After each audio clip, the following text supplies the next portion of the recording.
Have you ever felt like life keeps striking the same spot until you think you will break? You plan and hope, then watch what you built cool into disappointment. You brace for another blow and wonder if endurance is only another word for endless suffering.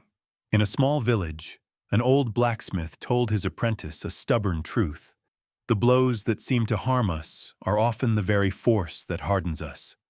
Listen to the short story of an apprentice who learns a secret at the forge. Stay until the end. It may change how you see the next trial you face. In a quiet mountain village, the forge sat at the center of work and rumor. Master Harlan, the blacksmith, had hands like maps and eyes that had watched iron surrender to flame for decades. Thomas, a young apprentice, arrived eager and impatient, convinced skill came from effort alone. He flinched at the heat, resented the early mornings, and cursed when metal snapped under a poor strike. He wanted quick proof of progress, finished pieces he could point to, rather than the slow, unseen changes inside the metal or himself. The village relied on the forge, but Master Harlan expected something different: humility, patience, and the willingness to be shaped by hardship.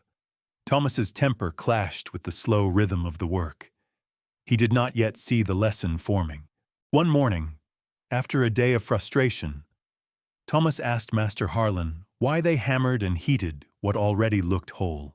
The master handed him a dull bar of iron and said simply, "Forge this until you see." He set Thomas to work with no further instruction. Day after day the boy struck and heated, expecting correction but receiving only silence. The master watched like a patient flame, intervening only once to steady Thomas's stance. When Thomas complained, the master replied, "A hammer teaches rhythm. Fire reveals weakness. Your hands must learn both patience and truth." The assignment was small. Its meaning would reveal itself slowly through practice. Thomas labored through weeks of heat and clumsy strikes. He burned his palm, bent nails, and made a dozen ruined attempts. Villagers whispered that he lacked talent. Each failure hollowed him, and there were nights he almost walked away. Still, he returned at dawn, drawn by a pull he could not name. Slowly, a change began.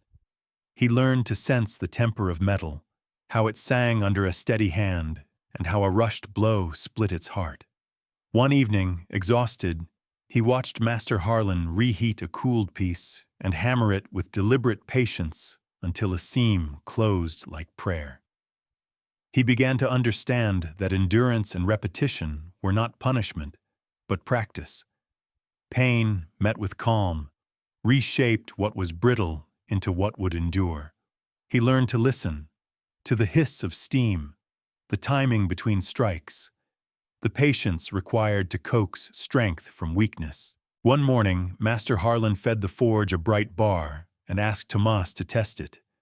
When Tomas struck, the metal bent without cracking, singing clean under the hammer. The master explained, "Steel must be brought to trial so its internal structure aligns. Flame and force teach it how to stand." He spoke plainly. People are like that too. Comfort keeps us untested. Fire reveals the grain of our courage. Tomas felt the truth settle in him. His failures were not proof of weakness, but part of tempering. He understood that hardship, when met with steadiness, does not break a will. It refines it. Years later, Thomas stood at the anvil with his own apprentice. The lines on his face were mapped by light and smoke, and his hands moved with calm certainty. He told the young learner what he had been told. The fire that once scared you can teach you to carry light. The village watched how a man shaped by hardship could give strength away gently, like a warm tool passed hand to hand. Remember this: when life heats you, it may be preparing you to hold something stronger. If this story warmed something in you, share it with someone facing a hard season. Subscribe for more short stories that turn simple moments into steady courage. Tell us in the comments, when did a trial teach you something that comfort never could?